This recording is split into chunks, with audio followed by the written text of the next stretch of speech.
Yo, it's your boy Loochie checking in, man. I decided to go live today, just in case any autism dads is watching.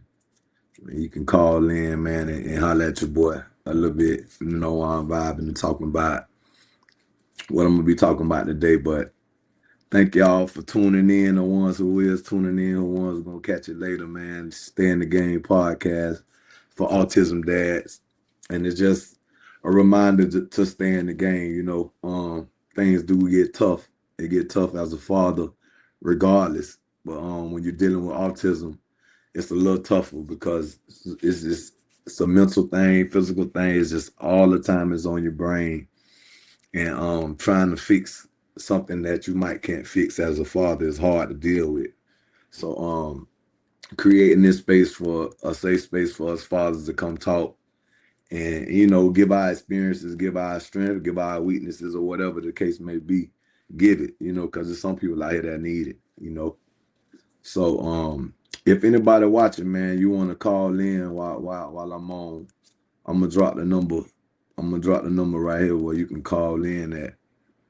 And bear with me, man. I'm new to the podcast game, but I'm gonna get it together.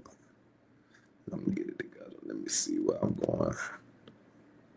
All right, so anybody want to call in, man, that number right there to call in, 404-784-4095. Call me. You want to holler at me while I'm on live, kicking it, or whenever you want to holler at me, just holler at me while I'm on. You can call in. I'll be dropping the number as I go, but call in, chime in with your boy. Other than that, today I want to cover, man, guilt. Guilt as an autism dad, guilt as a dad, period. But of course, this is an autism dad podcast, so I'm gonna focus there. The guilt, and the way that I put it and what I live right now every day, is the guilt of not understanding and knowing why your son has autism, or why autism was introduced into your life, in his life. It's a guilt that come around with that. You have other kids that's normal, and then you have one child that has this disability, this I don't know what you call it. Honestly, I don't know what to call it, but he has autism, and he can be on the spectrum. It can be verbal, non-verbal, high functioning, whatever the case may be. And there's a certain guilt that come along with that. It's a guilt of walking around enjoying life and knowing that your son can't see it the way you see it, or enjoy life the way you enjoy life, or you can't communicate with your son. You can't pick up the phone and call him and you get on the phone and, hey daddy, how you doing? It's a guilt that come along with that. And me as a man walking and dealing with that is hard. It becomes hard at times, but I'm a big strong believer in God, so I always pray for strength and understanding, and then not to understand why he got it, but to understand how to make him better and understand how to be stronger with dealing with it. It's a thing where I never used to read the Bible as much as I read it now. Coming up, I'm 41 years old right now, but I probably just started reading my Bible last year, and it's been a source of strength for me. For the dads out there, if you want to lean on that as a source of strength, that to me, that's the best source. That's the best source. You read the Bible and you understand that life is life. And, you can't choose your battles. You can only react to them. You can't choose them. And I realized that, and I started taking it as a blessing. This is a blessing for me to get involved into the autism community, for me to educate myself about autism, and give help to those in need. I need it. I reached out. It's villages out here that I reached out to. Shout out to Nadine out there in New Jersey at their son's place. I reached out to her, and I asked her to guide me and teach me and show me how can I be effective in this space, because she's been doing so much, and she's a grassrooted organization that's doing everything from the bottom. So I looked up, I had to reach out. I had to get off my butt, stop giving myself a pity party and reach out and build my village. But on top of that, I still move with a lot of guilt in my heart of, you know, hope I didn't do nothing to cause my son to be in this situation. And being that we don't know how it comes, because my son didn't start off, I would say, autistic. He was talking at 6 months. He was saying dada. He was doing everything that an average kid would do. And then, he went to the hospital, and the next day, well, not the next day, but a couple of days later, he stopped speaking. He stopped doing anything. He wasn't responsive. I don't know. I don't want to blame nobody. I'm not going to do that. I'm going to leave that up to God and me discovering how he got it. But I know once he went to the hospital and he came home after being sick, uh, a year or two later, he was diagnosed with autism. And he hasn't been his normal self since. He's 7 years old now. So it's a guilt that come with that. Did I do anything wrong? Was my health on point when I was having this baby, when I was making this kid? Anything, man. Everything go through your mind when your kid don't come out normal, and that's our biggest prayer. You pray for health. You don't pray for a girl or boy. I mean, some people do. But me, I pray for a healthy baby. And whatever God give me, that's what I get. But please let my baby be healthy. And it's a hard thing to deal with. And guilt is a real thing that we walk around with as parents. And sometimes you have to talk about it and let that stuff go and realize that, yeah, these things are happening to you. And what you're gonna do about it, you can either, you know, come to the plate and be there for your child, or you run away.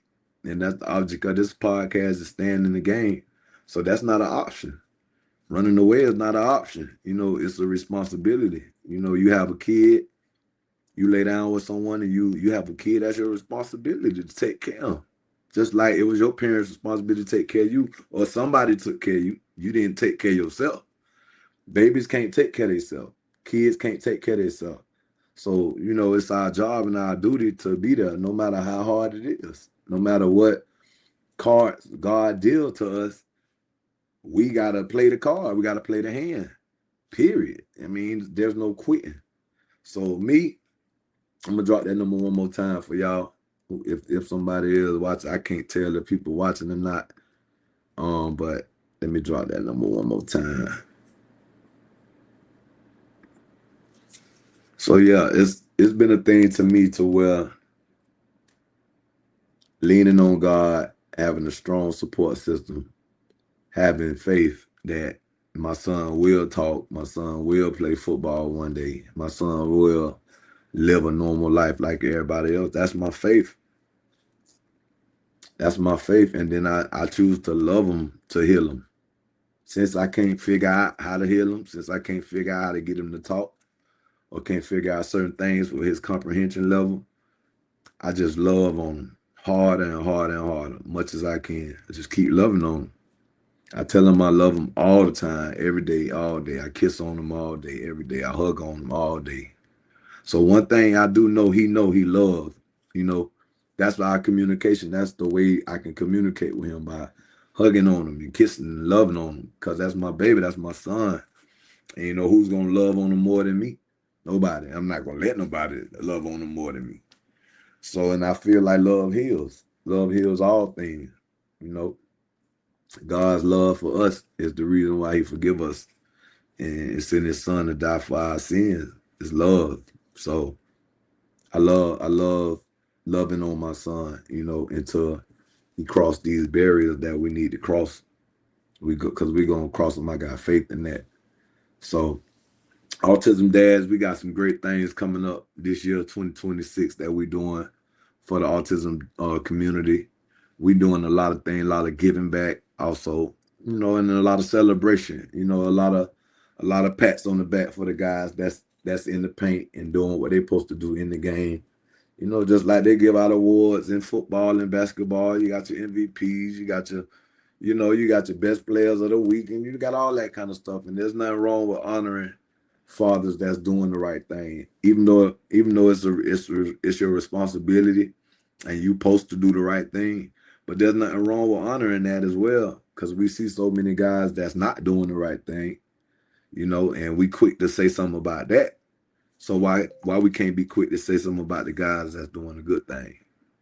That's how I feel. Like, yeah, we can put people down, but can we build people up? So that's my whole point with having this podcast. So I'm hoping to get some more nice interviews, man. Shouts out to Antonio. Shouts out to Richard Bradley. My first two interviews, man, was amazing. Feedback is amazing, man. Thank you guys for coming on the show and showing your vulnerability, for talking to me, for being honest, for being G about everything, your feelings, man, showing emotion, crying, getting them tears out, bro. It was beautiful, because I'm pretty sure somebody out there gonna feel you, and somebody gonna need that to get on and move on past they hurt and pain. And sometimes it's just crying. It make, to me, it make you stronger, because you can get it out. You can let it out without crashing out. You got to understand that. Like, crying stops a man from crashing. We want to hold it all in and be all tough and macho. I'm so strong and I can handle this, I can handle that. Whole time you burning inside. So soon as somebody try you the wrong way across you, it's over with. Because you done let all that build up. And sometimes just crying and screaming and yelling, but crying and getting it out is what we need. It's so many times I cried and screamed and yelled and was mad at God for my situation with my son. And I had to ask for forgiveness. I did, but I'm being real, I was mad. I wanted a little football player, man, a little DN. Of course, what daddy don't? I mean, I made it to the NFL. I want my son to make it. I prayed for someone son so bad because I want to put him on the field. What daddy don't? Feel me. So when this happened to me, I got mad. I did. What I did to deserve it? What did I do? I'm a good person. I got a good heart. I give back. I do this, I do that. I started thinking in my mind all the good things I do. Then I started thinking about all the bad things I done did. And trying to figure out what happened. And the whole time ain't nothing happened. This is what was meant to happen. And as I go through this journey and I see how many people I'm connecting with and how many families need help and support, I start to see every day why God, introduced autism into my life. And honestly, it showed me how to really love on somebody. Love go deep. There's no limit to love, I realize. I realize you can love somebody harder and harder and harder. Every day can go deeper and deeper. Every time I look at my son and I see his small wins, the small progressions that he's making, I love him so much deeper, because I know he's fighting. Whatever he's dealing with, he's fighting it. He want to be as regular as they come, and he got that dog in him. He's a champion, and I see it in him, and I love it more and more and more. I love him. I love him for him taking chances on things, take chances on as a kid, is seeing the world differently. He see it different than we do. So I'm appreciative of my baby boy and him coming into my life and showing me how to love for real. Showing me how to really love on your child for real. Made me love all my kids even more. Made me love my two daughters even more. Made me love my bonus kids even more. It just showed me how to love. So I'm planning on dropping the episode every Thursday, but sometimes when I feel like I'm feeling right now, I just jump online and drop right then and there. So there's no real schedule just yet. But I just ask that y'all stay tuned. If you like what you're hearing, please subscribe. Please like, comment, send it to your autism community. Any man dealing with autism, any woman that's dealing with it may want to hear a man's perspective on autism. Send them the show, share it. Let's get this. Let's talk about this more. Let's get this more in the conversation in the world, and let's stop talking about what I call BS every day on podcasts, and let's talk about some things that really could help people and change people's lives. That's people that's on the fence of even wanting to be dealing with life anymore, because they can't handle something like autism with their child. or any kind of disability with their child. So it's a big burden. And all the parents that's out there, you know how I feel. You know how you feel about your child. Come on. You know how you feel about your child. You definitely don't want nobody having sympathy enough for your child, but you also understand that it's hard. You know, and other parents out here dealing with stuff way worse than what you is. So if anything, let's come together. If anything, let's come together and figure it all out. You know, at the end of the day, let's figure it all out. But like I always say, man, no matter how good it is, no matter how bad it is, you gotta stay in the game. Staying in the game is the name of the game. As long as you do that, man, God gonna bless you. And if you love on them kids, love on them. And that'll heal whatever situation is going on. If you can't fix it with your own two hands, fellas, love on them. Love on them. Love heals. Feel me? Till next time, man. Loochie, I'm checking out, man. Holla at you.